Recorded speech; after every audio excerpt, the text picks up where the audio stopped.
There are different levels of pleasure.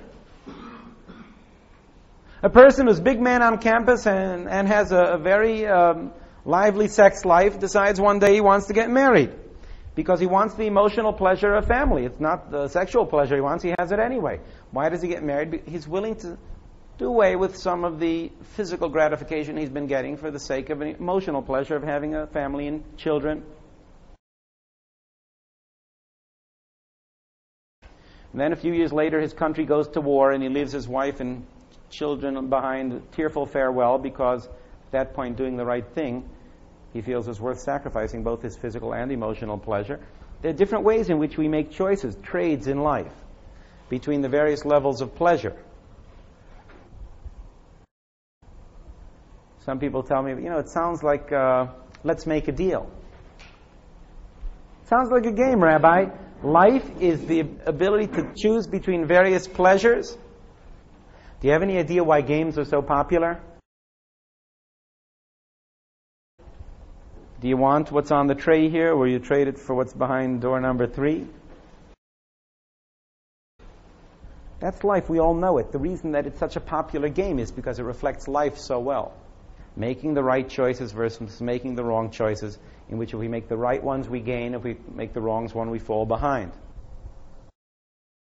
My natural tendency of getting pleasure out of my existence is perfectly supported by the fact that there's an infinite being that created me. It's my nature. It's the nature of every human being to get pleasure out of life. And it's supported by the fact that an infinite being created me to get pleasure. If I'm a polytheist, then I know my God is giving to me for the same reason they gave me the coat when I walked into Macy's, because I gave them money. I give them a service, He gives me what I need. My God then is a taker, not a giver. He doesn't give it to me for my pleasure, He gives it to me for His. But if God is infinite and has no needs, then everything that He does for my existence and everything that's on down to everything that sustains it is for my good. Man was created for pleasure. Abraham says, okay, I know I was created for pleasure. That's the consequence of being the result of an infinite creator. Now, this being obviously created me for the maximum pleasure possible. Within the system as we've outlined it, what is the greatest source of pleasure possible for me to tap into? There's only one infinite source. And that is the infinite source of total giving and pleasure, because He has no needs, and yet He created me. And therefore, if I want to get the maximum pleasure out of my existence, it's clear that what I'm should do, because I want to go for the goals. Remember, I'm a Jew. I'm aggressive. I'm acquisitive. I don't want to be settled for half a loaf when I can get the whole thing. Now, that doesn't mean I shouldn't get other pleasures of life. Oh, no. I want to get all of them, says Abraham. Judaism never was an ascetic religion. We never had such a thing, for example, as people are so holy that they have no sex and no family. Oh, no.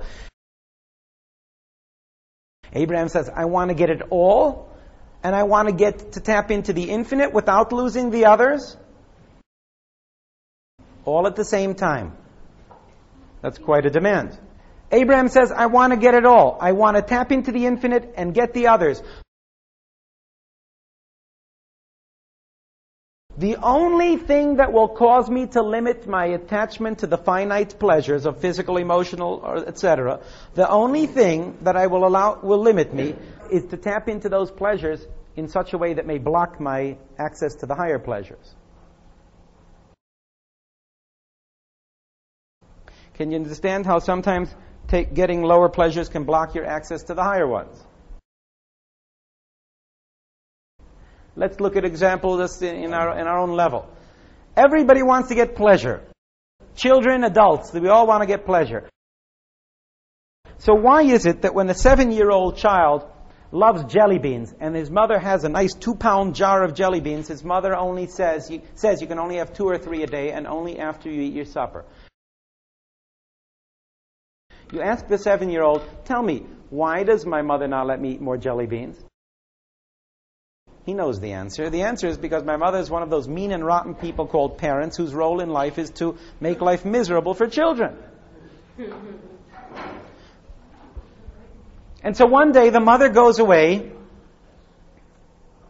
to a meeting and leaves the babysitter behind.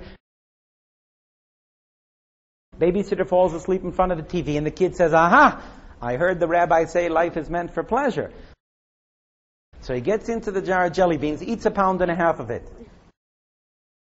1.5 hours later, he's puking his guts up in a jar, thinking to myself, I'll never believe another rabbi again. What's the point?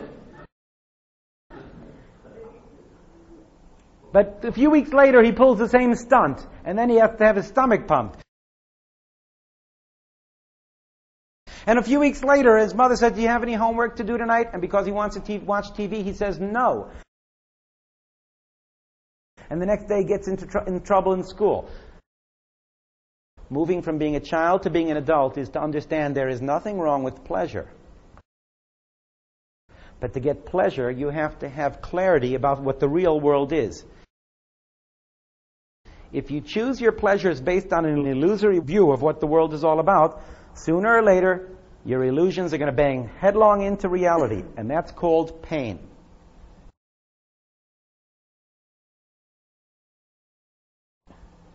There's nothing wrong with pleasure. A child wants it, an adult wants it. We don't let our children choose their pleasures because they have too narrow a focus of what the world is all about.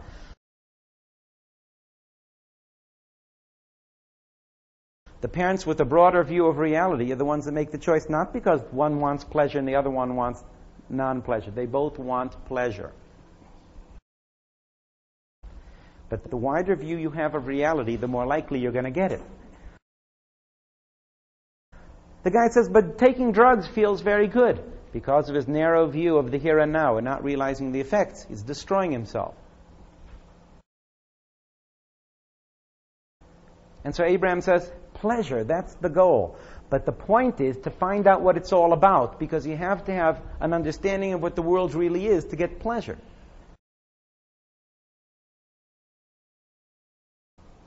If you don't know that there's an infinite source of pleasure, you're never going to get it. If you know there is and understand how to get there, you're more likely to get it.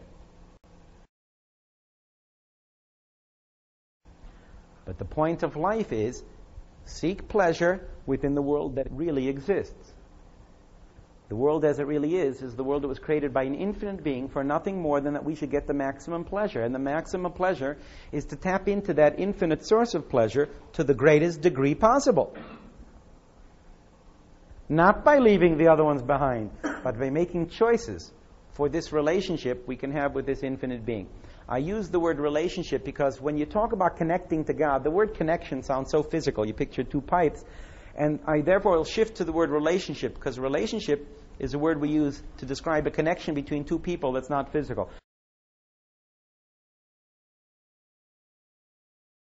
You can have somebody on the other side in Australia now, but you're very close to them. You have a great relationship. That's a connection that's non-physical. The goal of life, therefore, is to create the closest possible relationship between the being that God created and God.